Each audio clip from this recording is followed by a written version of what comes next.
نحمده ونصلي على رسوله الكريم أما بعد فأعوذ بالله من الشيطان الرجيم بسم الله الرحمن الرحيم غير المغضوب عليهم ولا الضالين صدق الله العظيم. سورة فاتحة مختصر تفسیر د دې مناسبت سره مختلف درسونو کې شوی. سورہ فاتحه کې یو دوه حروف دي چې هغه غیر المغضوب کې او ولا الضالین کې دې کې دا حرف راغلی دی، حرف ضاد، او د ضاد مشابهت د سره ده. آیا دا بدال پشان ویل شي او که د ضوا پشان بویل شي؟ ولا الضالین بویل شي، غیر المغضوب بویل شي، او کنه ولا الضالین او غیر المغضوب. نو په دې مسله کې پنځپیریان او بریلیان ډیر په تشدد کې پراته دي. دواړه جماعت په دې مسله کې د حدودو تجاوز کوي. بریلیانو په نسبت باندې که د ضاد په ځای چا ضوا وویلا نو مونځ نه کېږي، ولا الضالین ووي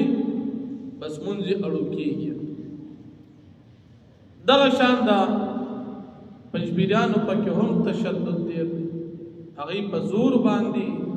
ضالین وایي، د دې ته ضد وایي. مسله دا ده، په دې مسله کې یو د تجوید د قواعدو مسله ده. مفتی رشید احمد لدھیانوی رحمت اللہ علیہ په خپله فتاوا احسن الفتاوا کې لیکي چې د حرف په خپل ځای د خپل مخرج نه صحیح ادا کول دا فرض دی. هر حرف د خپل ځای نه صحیح ادا کې دا څه دی؟ دا فرض دی. ته به ضاد د خپل ځای نه ادا کې، دال به د خپل ځای نه ادا کې، ضا به د خپل ځای نه ادا کې، طا به د خپل ځای نه دا ادا کول او زده کول فرض دی. اوس که یو سړی سره د کوشش غلط وي نو د سره به څه کول غواړي؟ نو مفتی اعظم پاکستان مفتی محمد شفیع رحمت الله علیه لیکي چې د متقدمینو یعنی پخوانو علماء رای دا که چېرې یو سړی د ضاد په ځای باندې ضوا وویله، ضوا او معنی غلطه شوله نو بیا مونځ فاسد دی،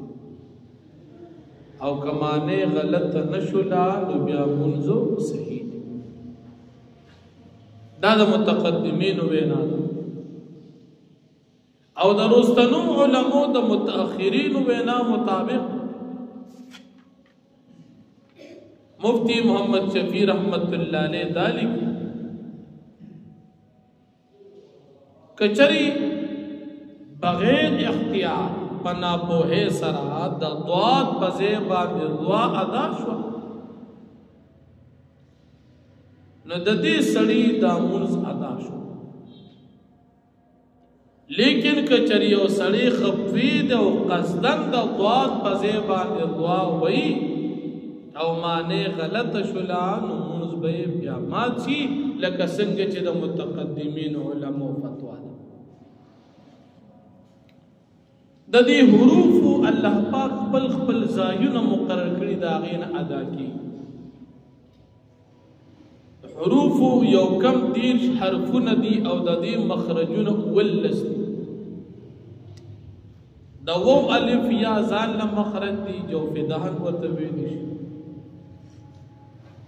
د حمزه ها عین ها غین خا د دې ځان نه مخرج دي، د حروف ته حلقیه ویل شي. د لام نون را ځان ته مخرج دی دیتا لګ لګ فرقونه اشتا خو بیا هم مشترکنم د دې طرفیت د ضاد ځان لم جدا مخرج دی ضاد ادا کیږي د جبې ګسډډا د بر جامې د غاخونو د ویخونو سره لګېدو جبې ګسډډا چې د بر جامې د غاخونو ویخونو سره ولګي نو د هغې نه ادا شي ضاد او ضا ذال ذا د دې ځان له خپل مخرج دی دې ته ویلی شي لثویه د ژبې سر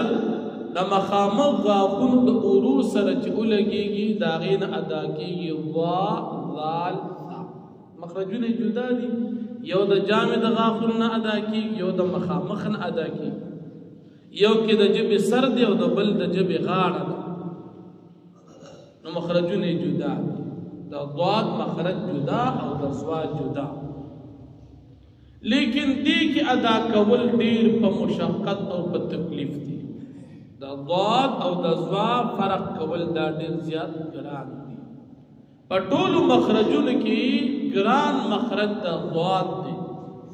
او دا واحد حرف دی چې دې کې ډېر غاښونه د جامع استعمال ادا کولې ګران دي خو که یو سړی سره د کوششه د ضاد په ځای باندې ضا ادا کي علما فرمایي که معنی بدله نه شو لمونځو صحیح اوس د مخرجونو نه او بل د ضا دال تا مخرج دي نو د هغې مخرج هم د ژبې سر د مخامخ غاښونو د ویښونو سره لګېدو نه ضا دال تا کنارو سره یا ارو سره او طا دالتا د مخامخ ثنا یا علیا د ویخونو سره لګېدو نه دین طا دال تا ادا کی اوس مخرجونه د ضاد د دین جدا دي صفات دي په حروفو کې صفات دي نو صفات بیا په دوه قسمه دي یو توي صفات لازمه چې حروفو کې ادا کول ضروری دي او بل طویل شحورو صفات عارضه چې ادا کول پکې مستحب او مستحسن دي نو دا صفات لازمه بیا په دوه قسم دي متضاده او غیر متضاده نو لازمه متضاده دا پنځه جوړي دي هم جهر دي شدت رخوت دي پکې منځ کې توسط دي استعلاء استفال دي اطباق انفتاح اصلاح اسمات دي او صفات غیر متضاده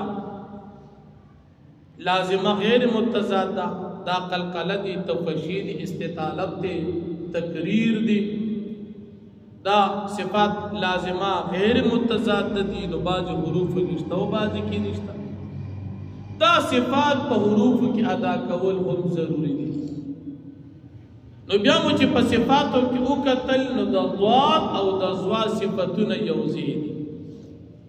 په صفاتونه کې ضاد د ضا سره ډېر یوځي دي صرف په یو استطالت کې ضاد شته او ضا پکې نشته نو ټولو کې یوځي دي د دې وجنا د صفاتو اشتراک د ضاد د ضا سره ډېر دي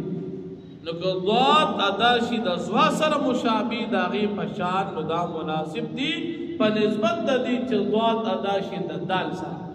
د دال سره فاصله په صفاتو کې هم ده